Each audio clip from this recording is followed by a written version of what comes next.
শীতকালে বিয়ে বাড়িতে নিমন্ত্রণ শুনলে অনেকেই পোশাক নিয়ে চিন্তায় পড়ে যায়, কিন্তু আমরা খাওয়া দাওয়া নিয়ে চিন্তায় থাকি। জোর কদমে শুরু হয়ে গেল, চলে এলো স্যালাড, আর তার পিছনে পেছনে এলো সস আর ফিশ কাটলেট। আলতো করে ভেঙে সসে মাখিয়ে মুখে পড়ে নিলাম। রাধা বলিবি আর চানা মশলা কি তারা, সঙ্গে সঙ্গে চলে এলো ফ্রাইড রাইস আর চিলি চিকেন। এই দুজনের কি ট্যাস! রোজ যদি পাওয়া যেত, কিন্তু লাগবে অনেক ক্যাশ। এ বাবা, আবার চিলি পনির!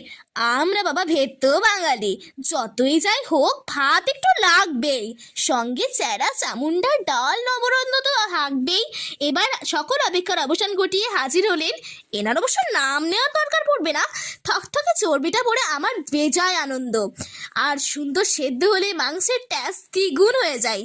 চলে এলো চাটনি, পাঁপড়, ক্ষীর আর সন্দেশ। নরম গরম রসগোল্লাটা টপাটা মুখে ভরে নিলাম।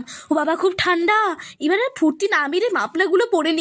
ততক্ষণে তোমরা মনে হচ্ছে আমাদের চ্যানেলটাকে সাবস্ক্রাইব করে দিও।